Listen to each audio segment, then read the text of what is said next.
le problème de notre pays, c'est quoi? C'est que depuis que Blaise Compaoré a pris le pouvoir, Blaise Compaoré a voulu d'une armée qui n'est pas efficace, une armée qui ne peut pas le menacer, qui ne peut pas menacer son pouvoir. Donc pour ce faire, a décidé de créer une garde prétorienne qui était son fameux RSP, Régiment de sécurité présidentielle. En créant ce régiment de sécurité présidentielle, il va donc mettre au pas l'armée en la démantelant totalement. Les régiments que nous avions créés, je dis bien que nous avions, parce que j'ai participé en 1976 à la création des tout premiers régiments de ce pays, notamment le premier régiment d'infanterie commando à Dori. J'en étais le premier chef d'état-major.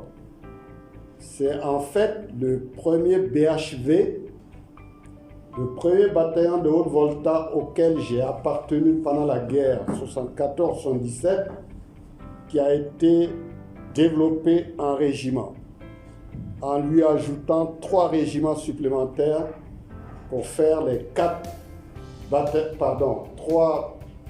bataillons supplémentaires pour compléter à 4 bataillons le premier régiment d'infanterie commando.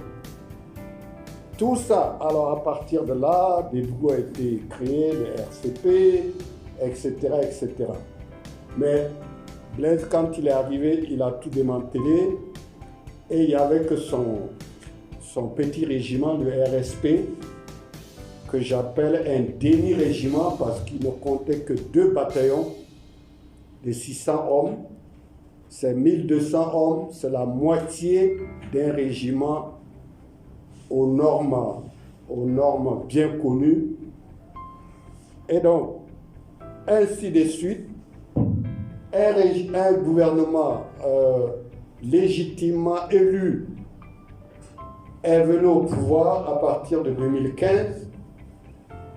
J'ai tenté par tous les moyens, puisque étant à l'Assemblée nationale, j'ai tenté par tous les moyens de conseiller le président Roch Kaboré afin qu'il profite de cette situation nouvelle qui lui était offerte pour réorganiser notre armée, lui donner un format dissuasif mais crédible.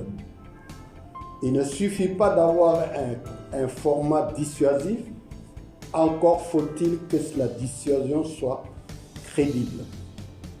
C'est-à-dire que de donner le sentiment à l'extérieur, à tout ennemi potentiel, que s'il s'affrontait à nous, il se brûlerait les doigts. C'est ça la dissuasion en fait. Donc, j'ai tout fait. Au début, le président Roch m'a écouté quelquefois. Il m'a écouté, mais il n'a jamais pris une décision. J'ai eu l'impression qu'il a eu peur de se lancer dans la réforme.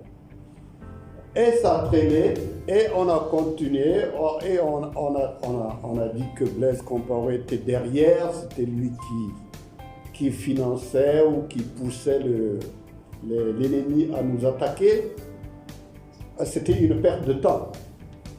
C'est-à-dire, c'était en quelque sorte ce que j'appelle la politique de l'autruche. C'est-à-dire, c'est fermer, c'est voiler la face pour faire semblant, pendant que l'ennemi est en train de nous encercler au fur et à mesure, jusqu'à ce que nous arrivions à cette situation d'inatteinte.